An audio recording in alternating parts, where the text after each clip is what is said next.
এবারে ইব্রাহিম আলাইহিস সালাম তার পিতা আজরকে বলতেছেন, হে আমার পিতা, আতাত্তাখিদু আসনামান আলিহা, আপনি কি এই প্রতিমাগুলোকে, এই মূর্তিগুলোকে উপাস্য রূপে বলে মনে করেন?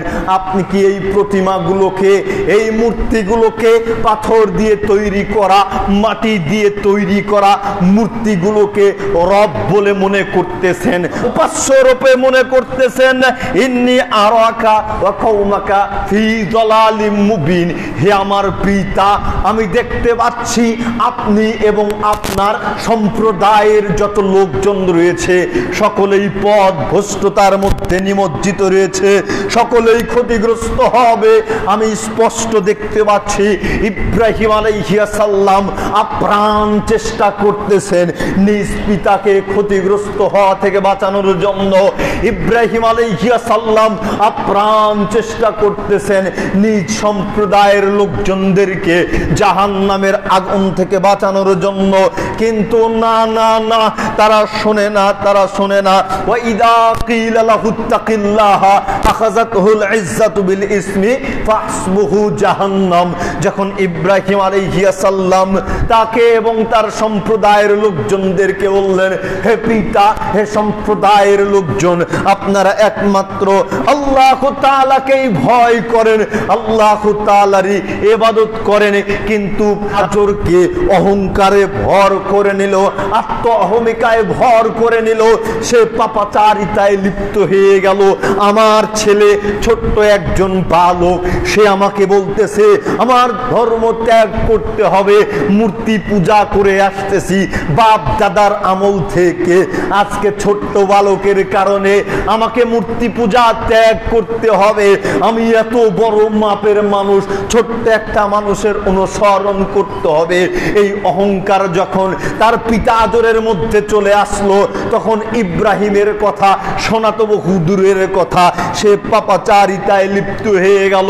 ফাসবুহু জাহান্নাম, আল্লাহ তাআলা বলতেছেন এর কারণে জাহান্নামী ওই আজরের জন্য যথেষ্ট।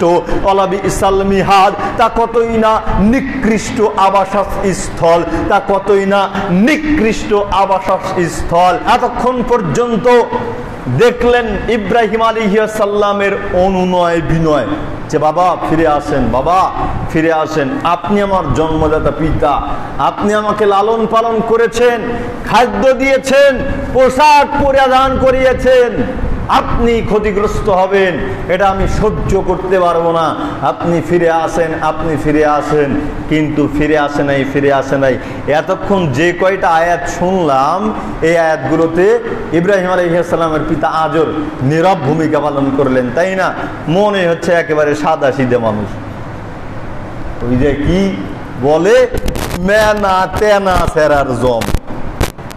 লক্ষ্য করেন এবারে সূরা মারইয়াম 46 নম্বর আয়াত, ক্বালা আরাকিবুন আতা আন আলিহাতি ইয়া ইব্রাহিম।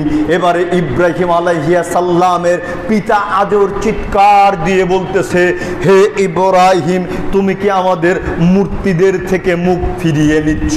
তুমি কি আমাদের উপাস্যদের থেকে মুখ ফিরিয়ে নিচ্ছ? তুমি কি আমাদের উপাস্যগুলোকে, প্রতিমাগুলোকে প্রত্যাখ্যান করছো? হে ইব্রাহিম, তুমি কেন বারবার মানুষের সামনে আমাদের মূর্তিগুলোকে নিয়ে উল্টা পাল্টা কথা বলতেছো? লাইলান তাহি লারজুমান্নাকা ওয়াহজুরনি আলিয়া। হে ইব্রাহিম, তুমি যদি আমাদের মূর্তিদের ব্যাপারে কথা বলা বন্ধ না করো, তবে মনে রাখিও ইব্রাহিম, আমি পাথর মেরে তোমার মাথাকে চূর্ণ বিচূর্ণ করে ফেলবো। হে ইব্রাহিম, তুমি আমার সন্তান হয়েছো, তাতে কি হয়েছে? তুমি আমাদের মূর্তিগুলোর বিরুদ্ধে কথা বলতেছো, তুমি যদি কথা বন্ধ না করো তবে তোমার মাথায় পাথর মেরে চূর্ণ বিচূর্ণ করে দিব। ইব্রাহিম, তুমি আমার সামনে থেকে দূরে সরে যাও, একেবারে জিন্দেগিতেও আর কোনোদিন আমার সামনে আসবে না। জোরে সরে বলো নাউজুবিল্লাহ। একজন সম্মানিত নবীকে তার পিতা বলতেছে যে তোমার মাথায় পাথর মেরে মাথাকে চূর্ণ বিচূর্ণ করে ফেলবো।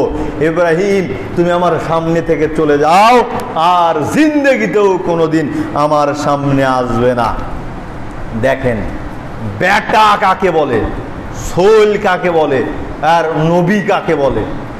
ইব্রাহিম আলাইহিস সালামের পিতা হুমকি দিলেন নগদের উপরে, ইব্রাহিম, তুমি আমাদের মূর্তিগুলোর ব্যাপারে উল্টাপাল্টা কথা বলতেছো, বন্ধ যদি না করো তবে তোমার মাথায় পাথর মেরে তোমার মাথাকে চূর্ণ বিচূর্ণ করে দিব।